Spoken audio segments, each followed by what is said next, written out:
मसीह जीवन के बारे में बताऊंगी कि मसीह जीवन पर ऐसी कौन सी जो है 7 बातें होनी चाहिए। अगर एक भी बात में अगर वो मसीह व्यक्ति चूक जाता है तो वो अपने जीवन में जिस प्रकार से आत्मिक उन्नति और बढ़ोतरी करना चाहिए वो नहीं कर पाता है। हालेलुया। तो सबसे पहली बात है मेरे प्रियो, प्रभु की निकटता में बने रहे। हालेलुया। सबसे पहली बात क्या है? बोलिए ना, सबसे पहली बात क्या है? बोलिए, मैं अपना नाम लेकर बोलिए, मैं पास्टर अर्चना मसीह प्रभु की निकटता में बनी रहूंगी। एक बार और बोलिए, हालेलुया। प्रभु की निकटता में बने रहने के लिए आपको क्या करना होगा? अपना समय, पहली बात, अपना समय आपको प्रार्थना में बिताना है। क्या करना है? बोलिए ना जोर से, अपना समय किसके साथ बिताना है? प्रार्थना में बिताना है। तब ही आप प्रभु की निकटता में रह पाएंगे। Hallelujah, hallelujah. नहीं तो नहीं रह पाएंगे। हालेलुया। हम देखते हैं दानियल के जीवन के बारे में। निकालिए सभी कोई दानियल की पुस्तक, उसका 6वां अध्याय। दानियल की पुस्तक, उसका 6वां अध्याय और उसकी 10वीं आयत। पढ़िए परमेश्वर के वचन। जब दानियल को मालूम हुआ हाँ, कि वह उस पत्र पर हस्ताक्षर किया गया है, हाँ, तब वह अपने घर में गया, हाँ, जिसकी उपरोटी कोठरी की खिड़कियां हाँ, यरूशलेम के सामने खुली रहती थी, और अपनी रीति के अनुसार जैसे वह दिन में 3 बार परमेश्वर के सामने घुटने टेककर प्रार्थना और धन्यवाद करता था, वैसा ही तब भी करता रहा। हालेलुया, हालेलुया, हालेलुया, हालेलुया। दानियल दिन में कितनी बार प्रार्थना किया करता था? 3 बार। बहुत बार इसमें से परमेश्वर का वचन का प्रचार किया गया है कि दानियल दिन में 3 बार प्रार्थना करता था अपनी रीति के अनुसार। और वो एक दिन नहीं, लेकिन प्रतिदिन वो खुदा की निकटता में प्रार्थना के साथ वो दिन में 3 बार जाया करता था। हालेलुया। यही बात उसके जीवन को खुदा की निकटता में दिखाता है। अगर आपके जीवन में प्रार्थना नहीं है तो आप खुदा के निकटता में नहीं है। Hallelujah, hallelujah. अगर मुझे इस भाई के निकट जाना है, अगर इससे बात करनी है तो मैं इसके नजदीक आऊंगी। हालेलुया। वैसे ही खुदा के निकट जाने के लिए आपको प्रार्थना के साथ जाना है। हालेलुया। तब आप प्रभु के निकट जा सकते हैं। Hallelujah, hallelujah. मेरे प्रियो, अगर एक व्यक्ति अपने जीवन में प्रार्थना करता है तो वो परमेश्वर से बातें करता है और परमेश्वर उसकी बातें को, उसकी प्रार्थना को सुनकर उत्तर को देता है। एक व्यक्ति के जीवन में खुदा के निकट उसे कई बार जाना है और उससे बातें करना है। अगर आप अपने आप को, मसीह जीवन की सबसे पहली बात यही है कि वो खुदा के निकट हो और वो प्रार्थना के साथ होता है। अगर आपके जीवन में प्रार्थना नहीं है तो आप खुदा के निकटता में नहीं है, आप दूर है परमेश्वर से, आपका रिश्ता परमेश्वर के साथ नहीं है अगर आप प्रार्थना नहीं कर रहे हैं। हालेलुया। एक अच्छा रिलेशनशिप बनाने के लिए आपको खुदा की निकटता में होना जरूरी है। जब आप खुदा की निकटता में होंगे तो परमेश्वर अपनी बातें आपको बताएंगे। हालेलुया। कितने लोग हैं जो खुदा की आवाज को सुनना चाहते हैं?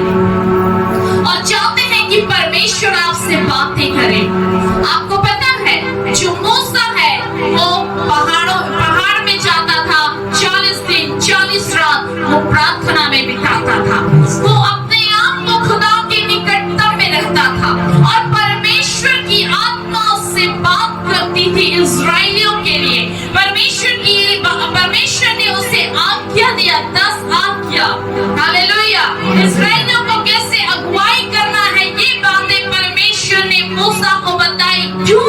क्योंकि वो मूसा जो था परमेश्वर के निकट था, वो अपना समय प्रार्थना के साथ खुदा के पास बिताता था।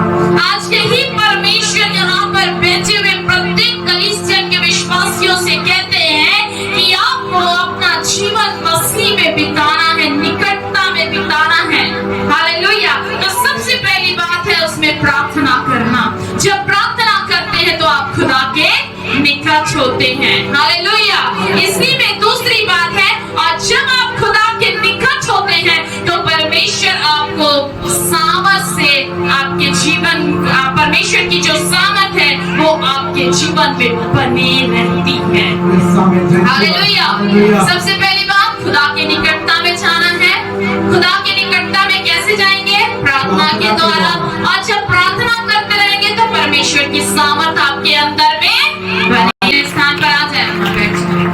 हालेलुया। धन्यवाद। हालेलुया। आगे हम परमेश्वर के वचन को देखते हैं। सबसे पहली बात, परमेश्वर के निकटता में बने रहे।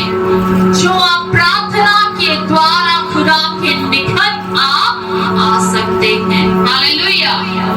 और दूसरी बात कि परमेश्वर की सामर्थ आपके जीवन में बनी रहती है जब आप खुदा के निकट होते हैं। हालेलुया। यूहन्ना रचित सुसमाचार उसका 5वां अध्याय उसकी 12वीं आयत। पढ़िए परमेश्वर के वचन को। उन्होंने उससे पूछा, वह कौन मनुष्य है जिसने तुझसे कहा, हाथ उठा और चल फिर? हालेलुया। यहाँ पर हम परमेश्वर की सामर्थ को देखते हैं जो उस व्यक्ति के अंदर में जो उस व्यक्ति के जीवन को क्या करती है? चंगाई प्रदान करती है। और वो व्यक्ति क्या होता है? और चंगा हो जाता है और चलने लगता है। हालेलुया। यीशु मसीह के नाम में क्या है? सामर्थ है। और जो उसके निकटता में बने रहते हैं वो परमेश्वर के सामर्थ को क्या करते हैं? प्राप्त करते हैं। हालेलुया। और अगली बात, फलवंत बने रहने के लिए। हालेलुया। जब आप खुदा की निकटता में होते हैं, जब आपके अंदर में परमेश्वर की सामर्थ होती है, जब आप प्रार्थना करने वाले होते हैं तो आप फलते जाते हैं, बढ़ते जाते हैं। आपके अंदर से परमेश्वर का प्रेम, आपके अंदर से परमेश्वर की शांति आपके जीवन में, आपके घर के अंदर में, आपके परिवार के अंदर में वो परमेश्वर का फल और प्रेम दिखते जाता है। हालेलुया। हालेलुया।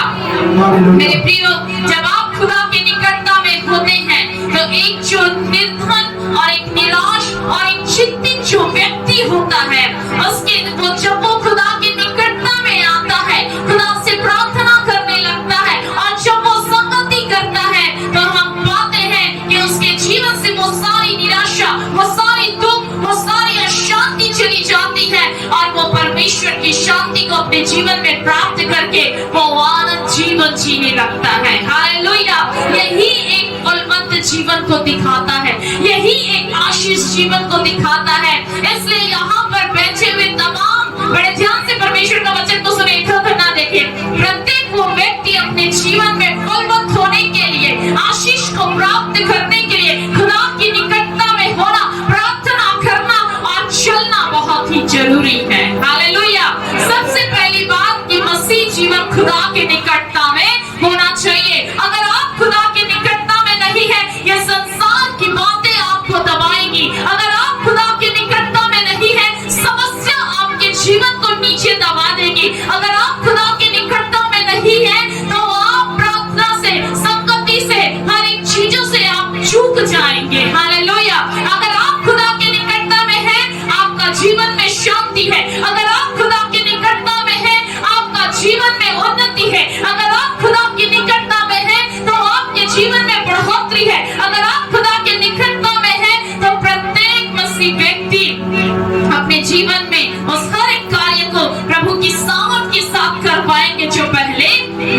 कर पाते थे। Hallelujah, hallelujah. इसलिए प्रत्येक लोग आज से जो खुदा की निकटता में नहीं रहते हैं, वो जान ले कि मुझे खुदा के निकट प्रतिदिन जाना है, प्रतिदिन जाना है। शैतान बड़ा ही चालाक है मेरे प्रियो, शैतान बहुत ही चतुर है कि किस प्रकार से मैं इसके जीवन को रोकूं कि वो खुदा के निकटता में ना जा सके। हालेलुया। प्रियो, जब हम खुदा की निकटता में होते हैं तो परमेश्वर क्या करता है? अंधकार की शक्तियों को नाश करता है, क्योंकि मैं नहीं, परमेश्वर की सामर्थ काम करती है। आज परमेश्वर चाहता है कि प्रत्येक को व्यक्ति फलवंत होने के लिए, खुदा के सामर्थ में बने रहने के लिए, खुदा की आशीषों में बने रहने के लिए प्रार्थना करना है आपको और खुदा के निकटता में बने रहना है। हालेलुया। दूसरी बात, वचन की संगति। प्रत्येक मसीह जीवन में दूसरी बात कि वो वचन की संगति करे। कितने लोग हैं जो प्रतिदिन 1 घंटा परमेश्वर के वचन को पढ़ते हैं?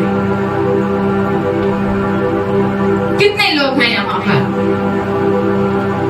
प्रभु का धन्यवाद। जब से मेरे मामा यहाँ आए हैं, मैंने देखा है कि वो सोफे में बैठ जाते हैं और लगातार 2 घंटे वो गीत गाएंगे जैसे भी उनको आता है, और उसके बाद वो वचन की संगति करते। प्रभु ने आशीष दे। हालेलुया। मेरे प्रियो, अगर एक मसीह जीवन में वचन की संगति नहीं, अगर आप बाइबल नहीं पढ़ते तो आपके जीवन से सूखापन कैसे दूर होगा? जब आप अपने आत्मिक जीवन में ही इस वचन के बीच जो बीज है वो ही नहीं डाल रहे हैं तो आप कैसे आशीषित होंगे? हालेलुया। वचन को पढ़ना बहुत ही जरूरी है, तब आप परमेश्वर के प्रेम के बारे में, परमेश्वर के कार्यों के बारे में, प्रार्थना कैसे करना है ये आप जान पाएंगे। बहुत अच्छी बात है कि आप पवित्र दिन पर आकर भवन पर खुदा के नाम के वचन को सुनते हैं, सीखते हैं, समझते हैं, लिखते हैं, उसको पढ़ना भी है। तब परमेश्वर आपको और भी बुद्धि देंगे, आपको ज्ञान देंगे, आपको समझ देंगे ताकि आप और सीख सके। हालेलुया। अगर वचन की संगति नहीं, हमेशा बड़बड़ाते रहेंगे। अगर वचन की संगति नहीं, हमेशा झगड़ा होते रहेगा। अगर वचन की संगति नहीं, आप कभी भी प्रेम का व्यवहार नहीं दिखा पाएंगे। अगर वचन की संगति नहीं तो आप कभी भी मेल मिलाप नहीं कर पाएंगे। हालेलुया। क्योंकि वचन मेल मिलाप करना, प्रेम करना, झगड़े से दूर रहना, दोष लगाने से दूर रहना, ये सिखाती है। हालेलुया। अगर आप वचन की संगति नहीं करेंगे तो इसलिए हर एक व्यक्ति का क्या होगा? गलत दिशा में जाएगा। बाइबल बोलती है मसीह जीवन जीने वाला व्यक्ति वचन की संगति करे, वचन को पढ़े, वचन को मनन करे, अपने जीवन में उसे अधिकाई से बसाएं। जब वचन आपके अंदर में बसेगा तब आप क्या करेंगे? उन्नति को प्राप्त करने पाएंगे। हालेलुया। सोचना काफी नहीं है, चिंता करना बाइबल नहीं कहती है। बाइबल बोलती है कि अपना सारा बोझ तू क्या कर दे? मुझ पर डाल दे, क्योंकि मुझे तेरा। जब आपका ध्यान खुदा रखता है तो फिर आपको चिंता करने की क्या जरूरत है? मेरे दोनों भाई मेरा ध्यान रखते हैं, मेरे हस्बैंड मुझे मेरा ध्यान रखते हैं, और मुझे कुछ चिंता करने की जरूरत नहीं है, क्योंकि मेरा सारा काम बिना बोले हो जाता है। अब और मुझे चिंता नहीं है। हालेलुया। तो जब मुझे संसार पर रहकर काम करने के लिए परमेश्वर ने हर एक चीजों का प्रबंध कर दिया है, तो अब मैं क्यों चिंता करूं? क्योंकि परमेश्वर ने इन्हें नियुक्त किया है मेरे लिए, ताकि मैं परमेश्वर की सेवा फ्री होकर कर सकूं। Hallelujah, hallelujah. अगर आपको मसीह जीवन जीना है, आपको भी क्या करना है? वचन की संगति करना है, वचन को पढ़ना है, मनन करना है। कितने लोग कहते हैं, कितने लोग ये कहते हैं रात में कि प्रभु कल की सुबह आप मुझे बातें करिएगा वचन के द्वारा। आप प्रतिदिन का वचन मांगते हैं, प्रभु से कहते हैं कि प्रभु, जो उन्होंने हाथ उठाया प्रभु ने बहुत आशीष दे। बहुत अच्छी बात है कि आप ऐसा करते हैं। जो नहीं करते हैं वो आज से करना चालू करें और बोले कि प्रभु आज का वचन मुझे दे। बेटी निशा प्रतिदिन वचन बनाती है मेरे लिए, ग्रुप में डालती है वो। हमको प्रतिदिन का वचन परमेश्वर से मांगना है, प्रतिदिन की वो रोटी हमें लेना है, ताकि हमारा जो आत्मिक जीवन है, जो हमारी आत्मा है, वचन के द्वारा क्या होते जाए, हष्ट पुष्ट और बलवंत होते जाए। हालेलुया। इस शरीर को चलाने के लिए हम 3 टाइम क्या करते हैं देव भाई? 3 टाइम हम खाना खाते हैं, शरीर हमारा हष्ट पुष्ट रहता है, और भी विटामिन, प्रोटीन, कैल्शियम, मैग्नीशियम, ये सारी चीजें हमें मिलने के लिए हम और भी फल, फ्रूट्स, ड्राई फ्रूट्स, ये सारी चीजें लेते हैं, हम और भी क्या होते हैं, हष्ट पुष्ट होते हैं। हालेलुया। तो उसी प्रकार से आत्मिक जीवन को भी हष्ट पुष्ट होने के लिए परमेश्वर के वचन को ज्यादा से ज्यादा पढ़ना, कलीसिया में आकर संगति करना बहुत ही, बोलिए ना, बहुत ही जरूरी है। आज से आप संगति करेंगे वचन की, आप पढ़ेंगे वचन का, याद करेंगे, आप मनन करेंगे, इससे आपकी उन्नति होगी। Hallelujah, hallelujah. जो वचन पढ़ता है, सीखता है, सुनता है, समझता है, वो खुद की आत्मिक उन्नति करता है। Hallelujah, hallelujah. इसलिए मेरे प्रियो, परमेश्वर का जो वचन है वो आपके जीवन को बदलता है। परमेश्वर के वचन के सुनने के द्वारा जो बुद्धि है वो तेज होती है। या परमेश्वर के वचन को सुनने के द्वारा हमारे जीवन में बहुत ढेर सारे जो प्रश्न हैं वो दूर होते हैं। हालेलुया। इसलिए सामिल भैया, प्रभु कहता है निराश ना हो, जो आपका जमीन का काम है वो हो जाएगा अगले महीने। हालेलुया। इसलिए प्रभु कहता है, पीछे जो बहन बैठी है, प्रभु कहता है आर्थिक बातों की चिंता ना करें, आपके परिवार की आप चिंता ना करें, प्रभु आपके संग और साथ है, आपके हर एक कार्य को सफल बनाने के लिए। प्रभु ने आपको यूं ही यहाँ लेकर नहीं आया, लेकिन परमेश्वर की एक विशेष योजना है, ताकि परमेश्वर का कार्य आपके जीवन पर हो सके। हालेलुया। इतनी सी आवाज, हालेलुया, हालेलुया। मेरे प्रिय, परमेश्वर अद्भुत है, वो अद्भुत कार्य करता है।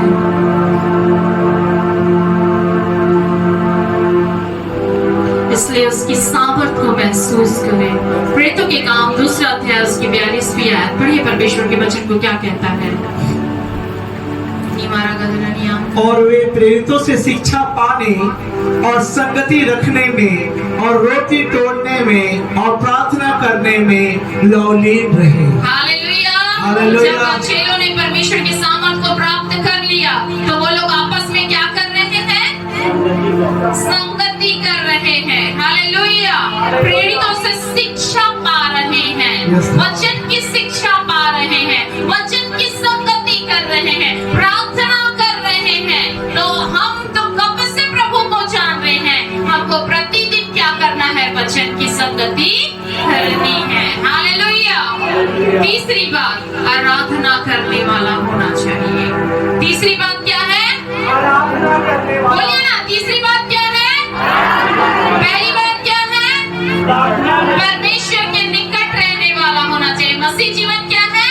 प्रार्थना के निकट रहने वाला होना चाहिए। दूसरी बात, वचन की संग। तीसरी बात, आराधना करने वाला होना चाहिए, और ऐसी आराधना जो दिल की गहराई से, आत्मा और सच्चाई से हो। हालेलुया। ये नहीं कि हम आराधना कर रहे हैं तो हम, जैसे मैंने बीते हफ्ता में बताया था, कि हम किसी और को देख रहे हैं। हम यहाँ बैठे हैं, हम पहुंच गए अमेरिका और इंग्लैंड में। हम यहाँ बैठे हैं, हम घर के किचन में हैं कि अभी जाने के बाद क्या बनाना है। Hallelujah, hallelujah. आराधना मतलब पूरा मन से, तन से हमको परमेश्वर की क्या करनी है? आराधना करना है। हालेलुया।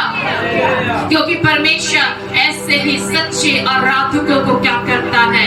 ढूंढता है। Hallelujah, hallelujah. तो आपको क्या करना है? अपना समय प्रभु को देना है आराधना करने के लिए। हालेलुया। सच्चाई से परमेश्वर की आपको क्या करना है? आराधना करना है, अपने मुख के द्वारा, भजन गाने के द्वारा। हालेलुया। भजन संहिता उसका 9वां अध्याय उसकी 2री आयत से लेकर 11वीं आयत तक पढ़िए। क्या कहता है परमेश्वर का वचन? भजन संहिता मैं तेरे कारण आनंदित और प्रफुल्लित होऊंगा। हे परम प्रधान, मैं तेरे नाम का भजन गाऊंगा। हाँ, क्या बोल रहे हैं भजनकार? मैं तेरे नाम का क्या करूंगा? भजन गाऊंगा। बोलिए ना आप लोग, क्या बोल रहे हैं परमेश्वर का वचन? मैं तेरे नाम का भजन गाऊंगा। कितने लोगों ने आज भजन गाया? परमेश्वर की आराधना की, दिल की गहराई से किया आपने, आत्मा की सच्चाई से किया आपने। यस, क्योंकि जब दाऊद करता था तो बड़े बड़े काम होते थे। आमीन, हालेलुया। हालेलुया। तो आप भी ऐसी आराधना करें कि इस कलीसिया के अंदर में बड़े बड़े काम हो। आमीन, हालेलुया। हालेलुया। आपके जीवन में बड़े बड़े काम हो, आपके परिवार में बड़े बड़े काम हो। जब आप यहाँ से जाओ तो आपका रुका हुआ काम पूरा होने पाए। ऐसी आराधना आपको खुदा को देना है। हालेलुया। हालेलुया। ऐसे नहीं कि बस हम आए, ताली बजा दिए और चले गए। मैं विश्वास करती हूँ यहाँ से जाने के बाद परमेश्वर इस सप्ताह मेरे जीवन में अद्भुत काम करने जा रहा है। Hallelujah, hallelujah. यूहन्ना 4 और उसका 24वीं आयत को पढ़ें। क्या कहता है परमेश्वर का वचन? यूहन्ना सुसमाचार उसका 4वां अध्याय उसकी 24वीं आयत। परमेश्वर आत्मा है और अवश्य है कि उसका भजन करने वाले आत्मा और सच्चाई से भजन करें। Hallelujah, hallelujah. यहाँ से भजन करें। बोल रहे हैं परमेश्वर का यह वचन यूहन्ना 4 के 24 में आत्मा और सच्चाई से। परमेश्वर ने अपनी आत्मा हमारे अंदर फूंका, हम जीवित प्राणी बन गए। तो हमारी आत्मा की उन्नति के लिए परमेश्वर चाहता है कि सच्चाई से, मन में इधर कपट रख कर नहीं, मन में इधर बैर रख कर नहीं, मन में इधर दोष रख कर नहीं, अरे उसका कपड़ा अच्छा है, वो मेरे से पहले आ गए, वो इतना लेट आई, ये मन में रख कर आराधना करेंगे, प्रभु ग्रहण नहीं करेगा। लेकिन आप परमेश्वर के प्रेम को निहारेंगे और परमेश्वर से कहेंगे कि प्रभु आज की आराधना में आप मुझसे बात करें, आज की आराधना में मुझे तू ना सामर्थ्य दे, जो मेरे अंदर है उसे आप बढ़ाएं। प्रभु मैं घटूं, आप बढ़ें। प्रभु आप मुझसे बातें करें। जब आप ऐसा कहेंगे, जब आप ऐसी आराधना एक एक शब्दों में बोलकर परमेश्वर को देंगे, परमेश्वर आपकी आराधना ग्रहण करेगा। हालेलुया। पीछे वाले ताली बजाकर कहें हालेलुया। अभी कौन सा गीत गाया हमने? यीशु आया है चंगाई देने को, जीवित है अभी यीशु आया है चंगाई देने को। तो उसी समय कहना है जिसके शरीर में तकलीफ है कि प्रभु मुझे आप चंगाई दें, क्योंकि आपकी उपस्थिति इस जगह पर है। हालेलुया। इसी में है यीशु आया है आशीष देने को, जीवित है अभी यीशु। आपको कहना है, अगर आपका शरीर स्वस्थ है, भला चंगा है, आपको कहना है प्रभु आपका प्रेजेंस यहाँ है, आप मुझे आशीष दीजिए। Hallelujah, hallelujah. कितने लोग ऐसा कहते हैं आराधना करते? तो प्रभु कहता है इस गीत को गा, तो मैं गाती हूँ खड़े होकर। प्रभु कहता है बैठकर प्रार्थना कर, तो मैं बैठकर प्रार्थना करती हूँ। हालेलुया। पता नहीं कितने लोग मुझे देखकर अफसोस करते हैं, ये मैं नहीं जानती। हालेलुया। प्रभु मुझे जो करने के लिए कहते हैं मैं वो करती हूँ। हालेलुया। आप जब गीत गाते हैं तो आपको परमेश्वर को उन शब्दों के द्वारा धन्यवाद करना है, अपने हाथों को उठाकर अपने मुखों के द्वारा परमेश्वर के भजन को गाना है, उसकी स्तुति आराधना करना है, उसकी महिमा करना है और शरीर के द्वारा नृत्य करते हुए आनंद के साथ। Hallelujah, hallelujah. खड़े हुए पढ़िए परमेश्वर के वचन को, भजन संहिता 30 उसकी 11वीं आयत।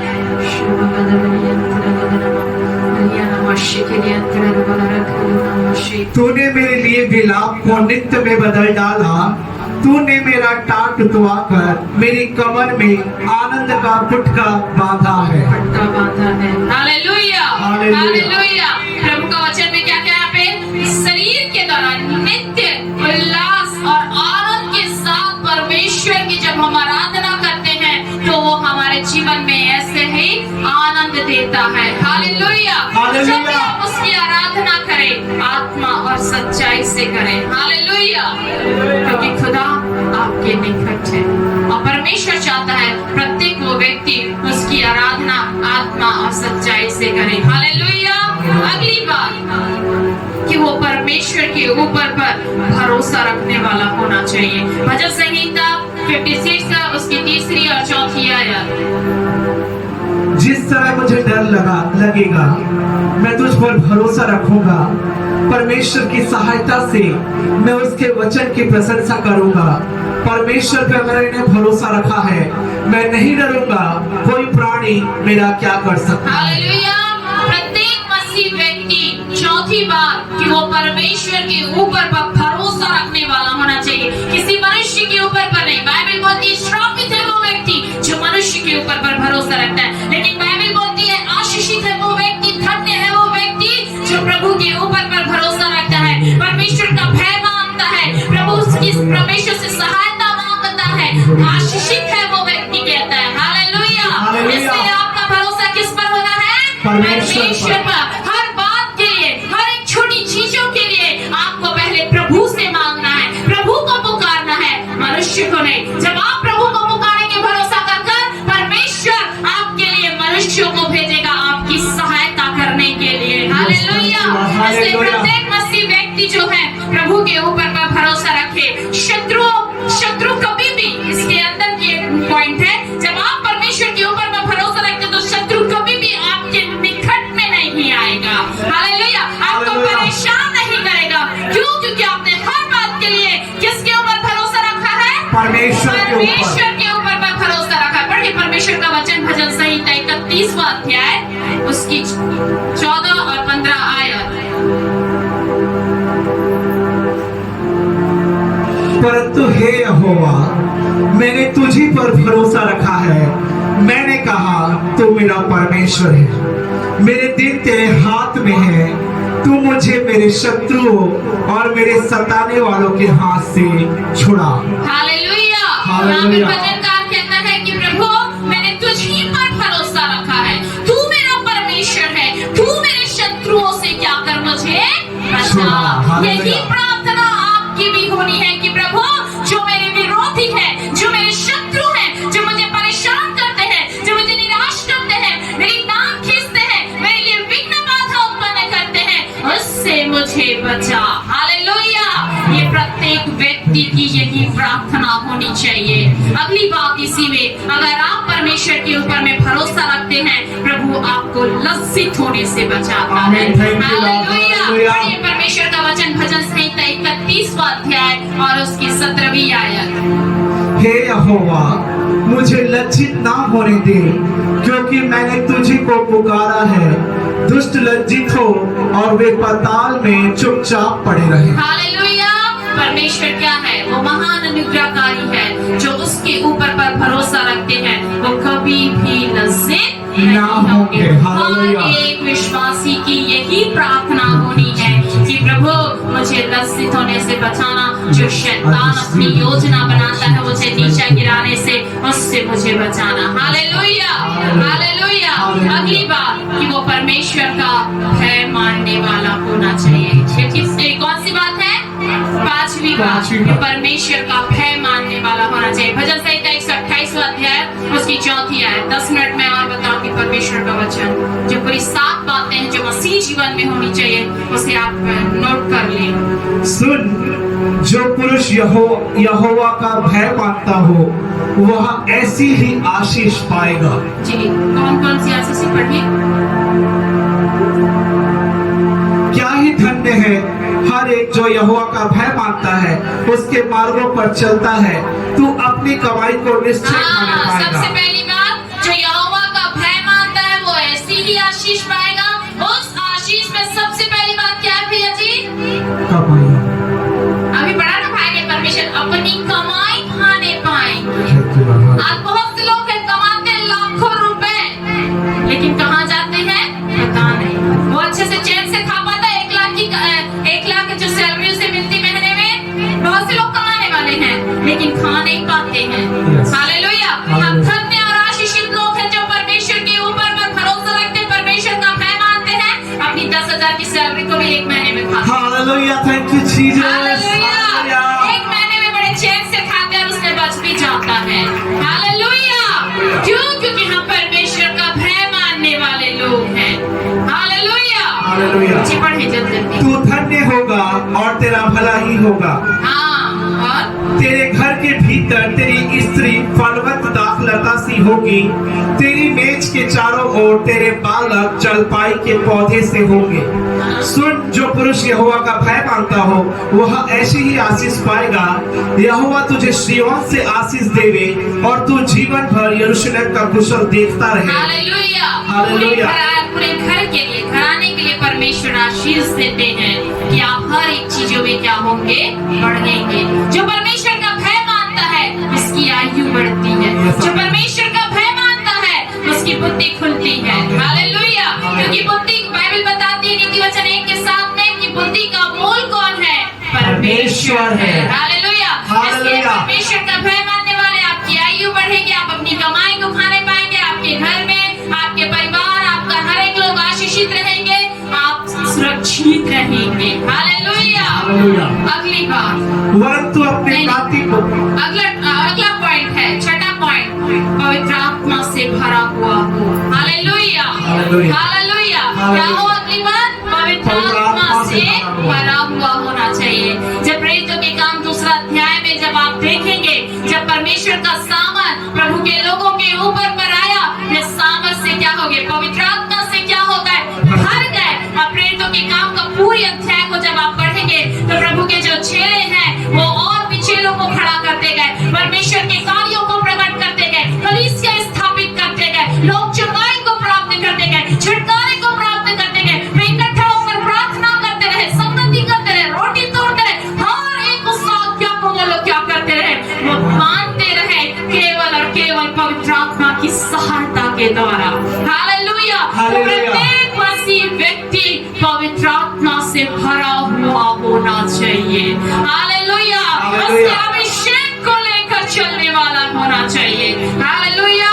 आखिरी और अंतिम बात यह है कि मसीह के दुखों में सहभागी होना। जब सताव आता है, जब कोई आपके मसीह के बारे में आपको सताते हैं, बुरा भला कहते हैं, तो उसमें भी आपको क्या करना है? शांत रहना है, सहना है।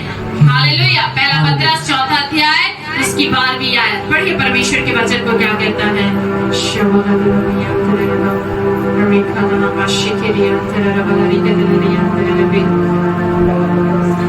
4 अध्याय उसकी 12वीं आयत। हे प्रियो, जो दुखी रूपी अग्नि तुम्हारे परखने के लिए तुम में भड़की है, इससे यह समझकर अचंभा न करो कि कोई अनोखी बात तुम पर बीत रही है। हालेलुया। हालेलुया। परमेश्वर के वचन में यहाँ पर क्या लिखा हुआ है? जब कोई दुख आता है, मसीह के नाम से जब आपको सताया जाता है, आपको पीड़ा दी जाती है, तो इस बात से आपको अचंभा नहीं करना है, क्योंकि प्रभु यीशु मसीह को भी क्या किया गया? सताया गया। हालेलुया। तो हम प्रभु के पीछे चलने वाले, विश्वास करने वाले लोग हैं, हमें भी कहा जाएगा, लेकिन हमें क्या करना है? शांत रहना है, प्रार्थना करना है, सह लेना है, क्योंकि बड़ी विजय हमें स्वर्ग में मिलेगी। हालेलुया। हालेलुया। इसलिए प्रत्येक मसीह व्यक्ति प्रभु के साथ दुखों में, आपको मसीह में दुखों के साथ आपको सहभागी बने रहना है। हालेलुया। अगर बोलते हैं अरे बहुत प्रार्थना करने वाली है, बहुत यीशु का नाम लेती है, बहुत प्रभु के भवन में जाती है, उसे आशीष दें और आप अपना काम करें। हालेलुया। आपको उनके विरोध में कहने की या उनको नीचे गिराने की जरूरत नहीं है। हालेलुया। तो ये 7 बातें जो मैंने आपको बताई, सबसे पहली बात कि आपको प्रभु की निकटता में रहना है। दूसरी बात, आपको वचन की संगति करना है। तीसरी बात कि आपको आराधना करने वाला होना चाहिए। चौथी बात कि आपको परमेश्वर के ऊपर पर भरोसा रखने वाला होना चाहिए। पांचवी बात कि आप परमेश्वर का भय मानने वाला हो। छठी बात कि आप परमेश्वर का पवित्र आत्मा से भरे हुए होना चाहिए। और सातवीं और अंतिम बात, मसीह के दुखों में सहभागी होने वाला होना चाहिए। हालेलुया। आइए सभी को अपनी आंखों को बंद करें। आज के वचन के द्वारा परमेश्वर पिता आप सभी को बहुत आशीष